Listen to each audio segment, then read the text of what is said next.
बिहार में हर ज़िले में ऑपरेशन मुस्कान के तहत लगातार कार्रवाई की जा रही है।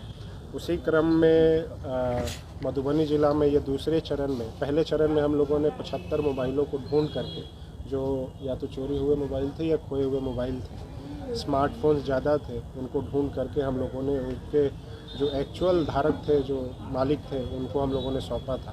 आज दूसरे चरण में 106 मोबाइल हम लोगों ने बरामद किया है और उसको आज हम लोग सभी जो उनके मालिक हैं उनको बुलाया गया है। उनको टाउन थाना के इस परिसर में हम लोग उनको अभी सौंपेंगे। ये प्रक्रिया हम लोग की लगातार चलती रह रही है। एक हमारी मोबाइल रिकवरी टीम है जो लगातार इस पर कार्यरत है और मेरा अगेन सभी लोगों से, यहाँ आपके माध्यम से सभी लोगों से अनुरोध होगा कि अगर उनकी आपका मोबाइल खोता है तो संबंधित थाना में जाकर के सनहा दर्ज करें या FIR दर्ज करें, ताकि हम लोगों को उसको ढूंढने में आसानी हो और हमारी जो मोबाइल रिकवरी टीम है उसको ढूंढ करके आपको वापस सौंप सकें।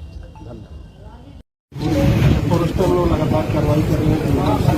संबंधित जो संलिप्त हैं उनको हम लोग लगातार कार्रवाई की है। घटनाओं को हम लोग पूरी तरीके से रोक नहीं सकते, लेकिन उसको जितनी कम लाने की कोशिश है हम लोग करते हैं।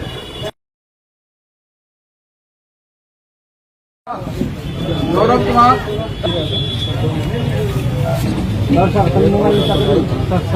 गौरव जी इधर देखो, गौरव जी सामने। हाँ हाँ। मोहम्मद शंकर सिंह, शत्रुधन कुमार, सुबोध पाल, कब गया था इसी मामले सामने देखिए। चलिए